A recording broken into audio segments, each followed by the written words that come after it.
Hello, ladies and gents, welcome to UX, and this is how Iran penetrate Israel air defense.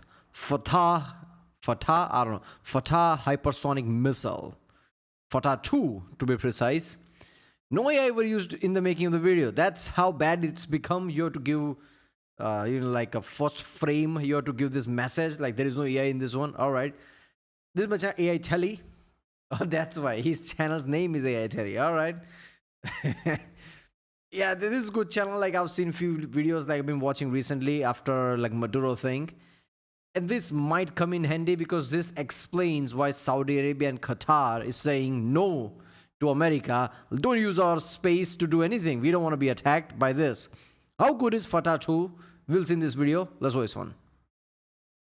Iran reportedly managed to penetrate Israel's Iron Dome and Arrow missile defense systems using the Fattah 2 missile, which is equipped with a hypersonic glide vehicle capable of reaching speeds between Mach 5 and Mach 20, up to 17,900 kilometers per hour or roughly 10,000 miles per hour. At such extreme speeds, the missile leaves air defense systems like Iron Dome, Arrow, and David's Sling with very little time to detect, track, and engage the threat, making interception efforts exceptionally difficult. This is how it works. The Fattah 2 missile launches with a solid fuel booster that pushes it to hypersonic speeds. 12, 13 Mach? 13 or something Mach, right? It must 13, 14 Mach.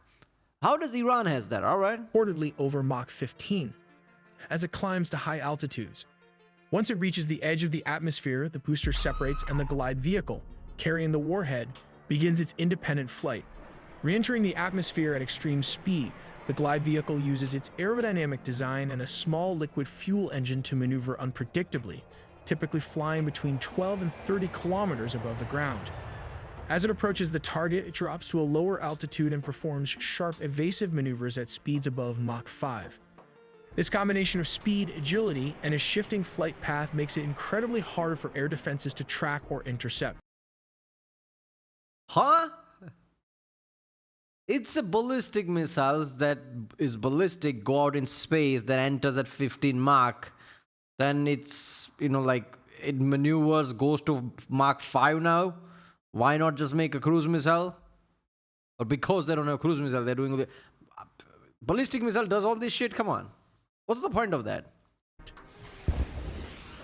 What sets the Fattah 2 apart from conventional ballistic missiles is its ability to maneuver during flight. While traditional missiles follow predictable parabolic trajectories, the Fattah 2 breaks from this pattern. It uses aerodynamic control surfaces and a movable nozzle powered by hydrogen fuel. Wait a minute, is this unique for this, or do other does it as well? Because again, why not just use cruise missile if you just want to do this? To adjust its course while gliding through the atmosphere. This is the reason you see the dragon tail all over Israeli sky. These continuous and unpredictable trajectory changes make the missile extremely difficult to track. Its erratic flight path confuses radar systems and overwhelms targeting algorithms that are designed to handle more conventional, stable trajectories. At the core of its propulsion system is a spherical solid fuel engine with a movable nozzle, which allows for precise steering and controlled acceleration during re-entry. This gives the missile the agility to dodge interception attempts more effectively. The warhead mounted on a maneuverable re-entry vehicle can further alter its path in the final phase of flight, complicating interception even more and reducing the chances of a successful defense. Iranian officials have claimed that the Fattah 2 also features radar evading capabilities, hinting at possible stealth or low observable technologies. Iran has also... Oh, I'm not gonna lie. If that's true, that makes it dangerous. I did not see Iran doing this, by the way. All right. They somehow turned a ballistic missile into like somewhat of a cruise missile that maneuvers somehow and apparently can... Okay, first of all, you need to map the area to know where the radar is. How does it evade radar? Like that's... I don't know how it does it.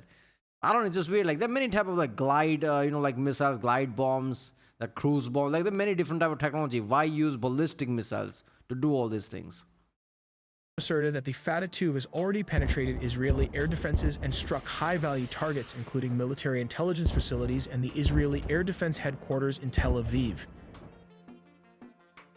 For context, the earlier Fattah 1 missile is a two-stage, solid propellant weapon equipped with a maneuverable re-entry vehicle capable of mid-course adjustments and independent flight.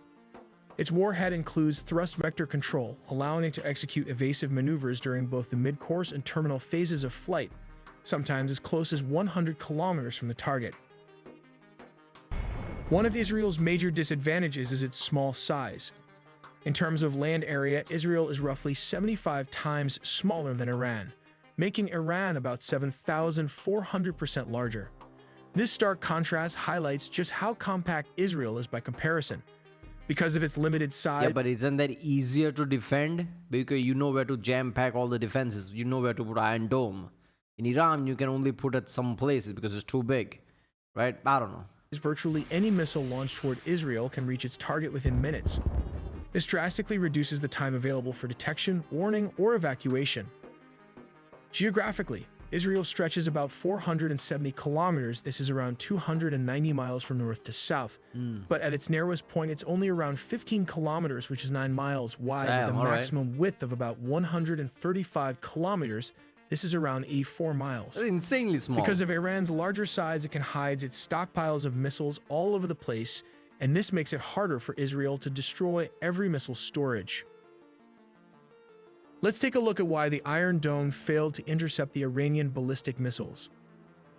Apart from discussing the multi-layered missile defense system, the Iron Dome itself has a range of around 40 miles, while the David's sling can intercept ballistic missiles up to a range of 180 miles.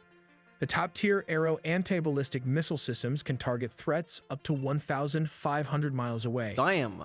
After analyzing every Iranian ballistic salvo, we realized the Iranian would fire around 100 missiles mixed with drones and cruise missile to overwhelm the Israeli air defense systems. They are then followed by these Fattah missiles. Although the Arrow missile defense system successfully intercepted many missiles before they reached Israel, many still got through. The main problem behind the failure to intercept was after the detachment of the glide vehicle from the launcher. The glide vehicle can change its trajectory multiple times, which confused the Arrow missiles. This maneuver also bypassed the David's sling and finally the Iron Dome system, which is not designed to counter hypersonic missiles like the Fattah 2. I don't get it. Why not make a defense system that has a fuse, like big explosion and fuse ability to it, right? Like VT fuses shit. That it has a scattered damage, like AoE damage, let's just say. So even if it maneuvers, you can kinda like shoot it down. Okay, maneuverability could be long distance, so you could shoot 2 missiles. Like, I don't know, you can create a system like that, can't you? I don't know. Model. These missiles were launched from Iranian territory, likely from areas around Tehran and other strategic missile bases, targeting multiple Israeli military installations and urban centers such as Tel Aviv and Jerusalem. To achieve this, Iran deployed hypersonic missiles attack on Israel, launching approximately 100 ballistic missiles and drones, including hypersonic variants and many salvos. This was a retaliatory strike following Israel's massive airstrikes on Iranian nuclear and military sites. Assuming the IDF intercepted 90% of the projectiles, even if just 10 managed to get through, the damage could still be devastating. Yeah. A single ballistic missile warhead has the potential to destroy an entire city block, as we've seen in past strikes on Tel Aviv. The missile has a range. I mean, conventionally, a ballistic missile has a lot of energy in it because it's a ballistic missile. That is what it is. Like basically, it's energy in the end. The speed is basically energy. So the higher the speed, the higher the energy. But it slows down. It goes to Mach 5. It becomes this weird cruise missile, glide missile type of shit. I don't know. So yeah, obviously energy goes down. So after that, it's just warhead. Of around 1,500 kilometers, only slightly more than its predecessor, the Fattah 1. What sets it apart from other ballistic missiles is its ability to accelerate outside the Earth's atmosphere, while its aerodynamic control surfaces enable steering to evade the famous Arrow missiles defense system made by Israel. To give you a broader picture, let's look at other countries' hypersonic missile. Hypersonic missiles are a challenging technology to master because they are so fast that if the US launched a Scramjet missile, it could reach China in just 18 minutes, traveling at speeds of Mach 5 and above.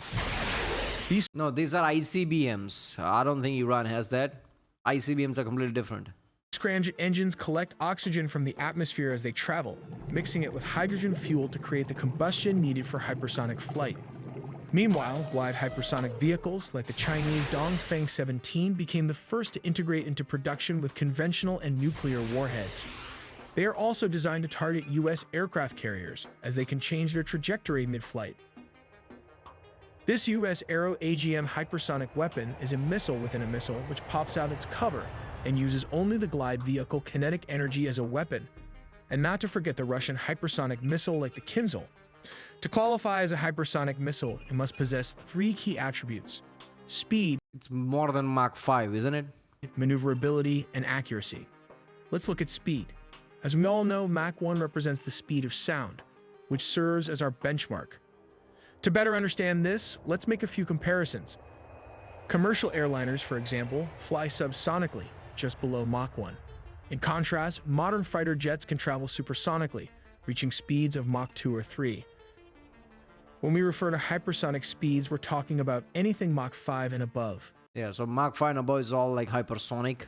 Obviously, like ballistic missiles have to be that if they're going to be ballistic. I don't know. You know what? I need to search this. Wait a minute. Russia, China already has that. That they maneuver mid-flight hypersonic. United States is in development, but it's in testing phase. India already kind of successfully tested with HSTDV vehicle.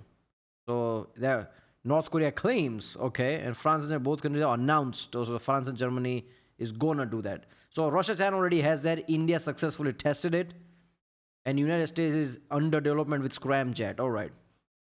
Yeah, India's like So yeah, they're talking about HS. I'm guessing there's new BrahMos, which is also scramjet. Okay. Space shuttles are an example of vehicles that travel hypersonically, often reaching speeds between Mach 20 and 24. But these can travel only for short distances at this speed. Israel achieved air superiority over Iran, but this does not mean it had taken over ground operations. Iran continues to fire missiles at Israel. This resilience is largely due to Iran's status as one of the most powerful military forces in the Middle East.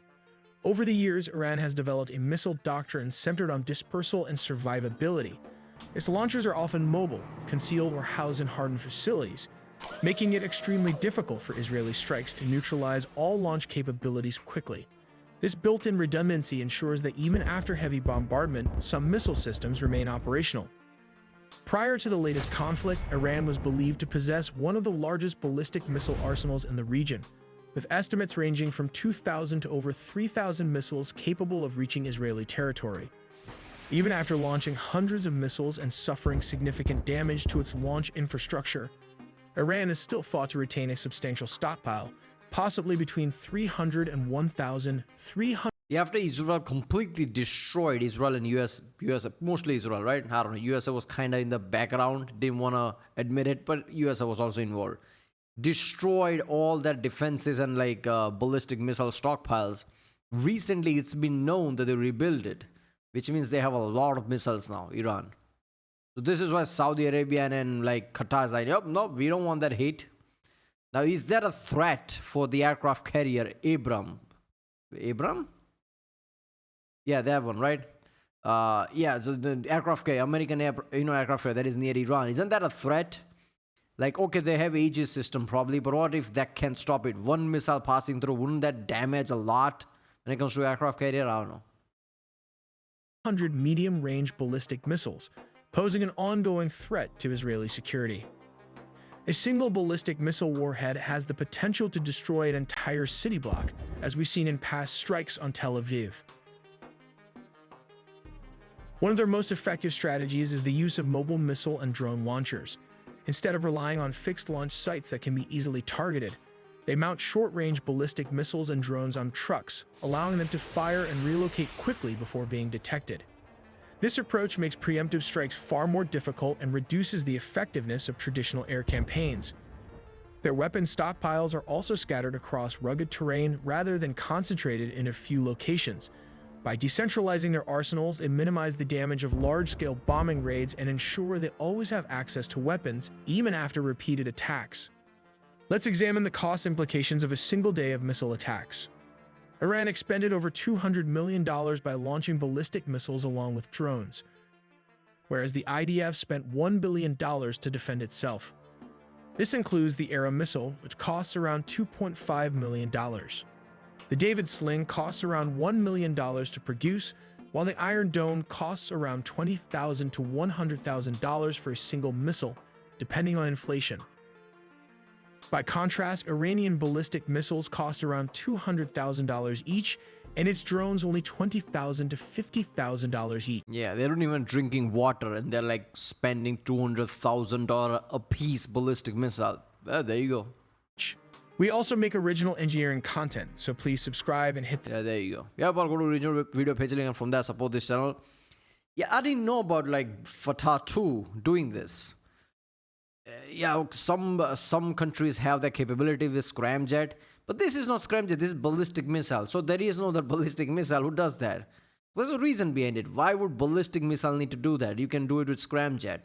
How is Iran going to make scramjet? So this is like like makeshift type of shit. All right, we'll make ballistic missile maneuver. Why not? But it's still dangerous, right? It's still dangerous. Abraham Lincoln aircraft carrier. What if it passes through? It can't damage it. If it's that predictability is that bad, I don't know. I feel like AI in the future is going to make this much easier to defend than conventional systems. I don't know. Alright, well, if you like my reaction, don't forget to like and subscribe. And yeah, if you want to do any other specific reaction, comment down and I'll see you next time.